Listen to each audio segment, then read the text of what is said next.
think that it will be wrong with COVID is gone for us to forget about sanitizers. Because bacterials and viruses and germs exist. So if we still sanitize our hand, if we should ensure that we would enforce, and then the individuals would be part of the system. You don't only just wash your hand, but you would also have to spend a few pesos to sanitize your hand. Sometimes when I sit and I hear people talk about, he said, please, where is your mask? He said, I can't afford it. Why can't you afford it? If you should be attacked by COVID right now, the amount of money you will spend to go to hospital is not a 1 cedi face mask. If you even decide to get 1 cedi face mask, one every day, if it is 1 week, it is 7 cedis.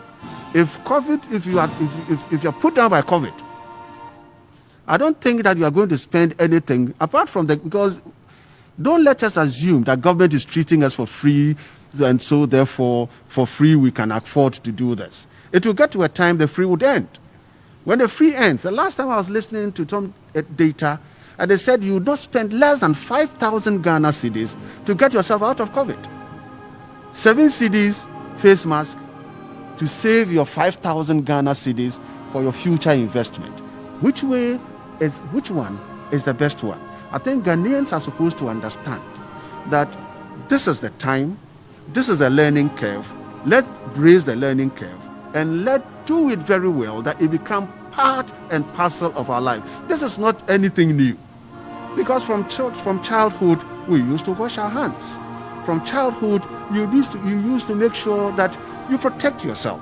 So if this is a virus, that would only give you the disease through your nostril. And so they said, cover, mask up. What is so wrong about masking up?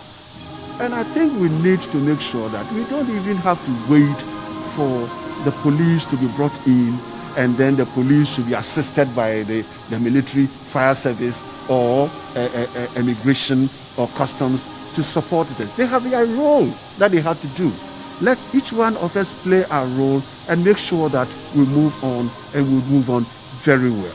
But this is teaching us one thing, that when you are a human being, you need to make sure that you play your role and you play it very well. Look at the former president, Flight Lieutenant Jerry John Rawlings. He has played his part, and even in his death, almost everybody we are moved by what he has done in the past, and that is what is pointing it to a future.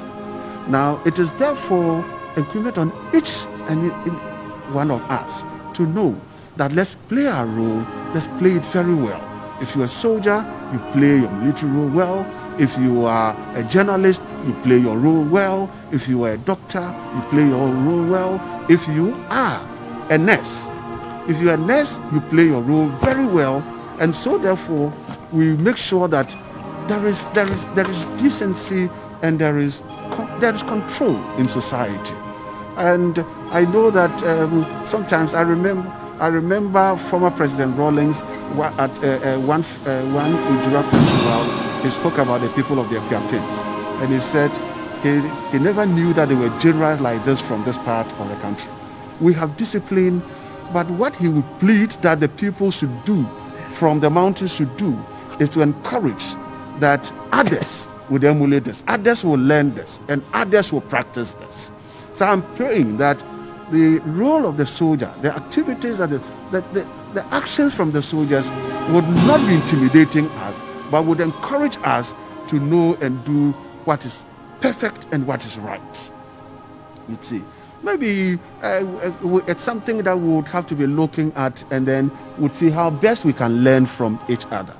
And I know as soldiers, you wish that it is society accepts this, and society plays its role very well, and then we'll have permanent, perfect peace. Yeah. Now we'd see, is it going to change? Captain Akakpo, what is going to happen here? Yes, as we earlier said, they are going to change their colleagues. That's the catafalque guards.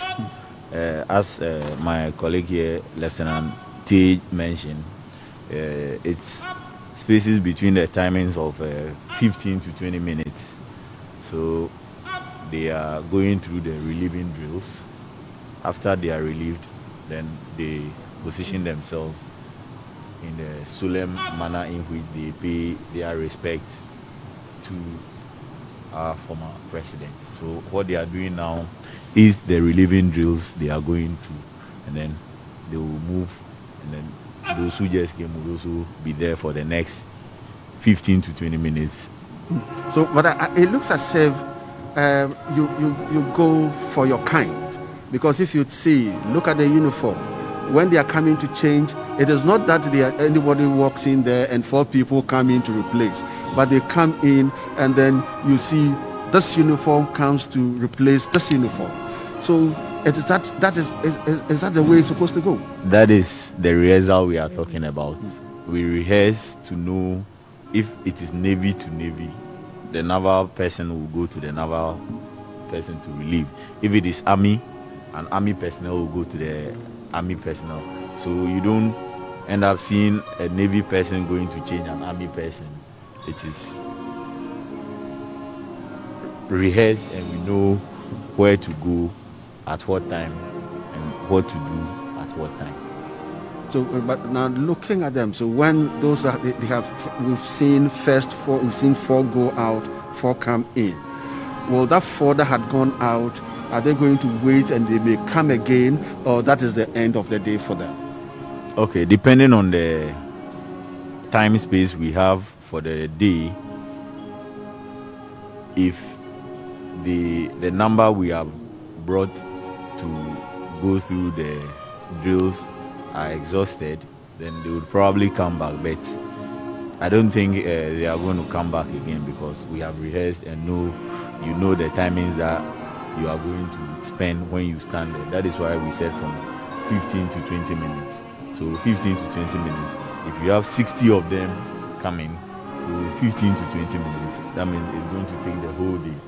The number will suffice for the whole day, and those who have left may not come back. Sure.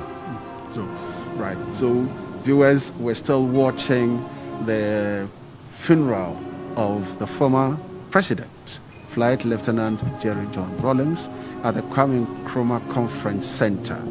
This is the first day of the funeral. Yesterday there was a mass for him at the Holy Spirit Cathedral.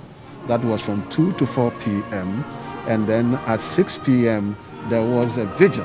There was a vigil at the Air Force Officers' Mess for him yesterday.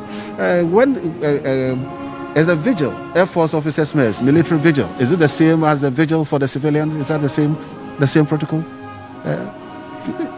Is that the same protocol? It was the same protocol. It was just happened to have been held at the Air Force Officers' Mess. Was the civilian population invited to that vigil? Yes, they were. Or it was purely for pure soldiers? This is our own. Because it's our father who is lying there, and so this is what we are going to do for him. No, it was open to the general public by invitation. By invitation, because of COVID. Yes. COVID has brought us a new direction. You can't just invite anybody at all to walk in there. That's right. But it was a very solemn event, and it was quite enjoyable. Yes. The music was beautiful, and I would say that it was a beautiful way to honor his memory. There was a short documentary on his life where people who knew him very well spoke well about him. They captured his qualities, how he affected their personal lives, how he conducted himself as the president, as a military officer, all of that. Even his first daughter spoke so fondly about him, and it was quite touching. It was very touching. So the whole funeral started yesterday in the evening at 2 p.m. It started in the afternoon at 2. From 2 to 4 there was a mass in his honor. That is at the Holy Spirit Cathedral. And then 6 p.m. there was a vigil at the Air Force Officers' Mess, because he was an Air Force officer That's the reason why. So if he had been a military, if he had been an general army, he would have been at Bemakam. Probably would have been at, to experience it before he left as the president. But so far so good. So what is it encouraging you to do? You would really also want to do something extraordinary, very exemplary, very unique for society to remember you in the end. It tells me to stand for the truth, stand for the right thing, and don't look back when you are doing the right thing. That is what I think the qualities I am picking from him. And he takes critical note of every simple thing that he does. I remember the daughter saying, the Honorable Dr. Zenator Rawlings saying, they were climbing the stairs at the castle one day. He just then asked, how many stairs have you climbed? And she had no answer. He has no answer. So this is a man who takes particular attention about to detail, whatever detail. Yes, he goes through, and that is what I would want to also inculcate in my children or into people I am working with and people I find myself to be around.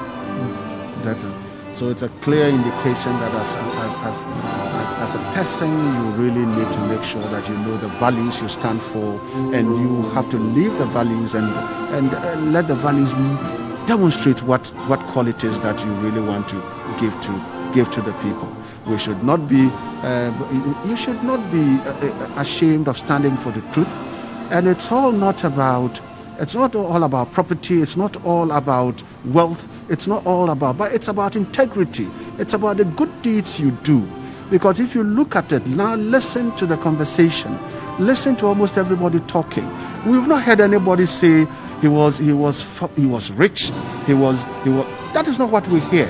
What we hear is that he stood for probity, he stood for accountability, and that. So wealth and other things. So those of us, that's a part of the world that we're running after wealth, running after our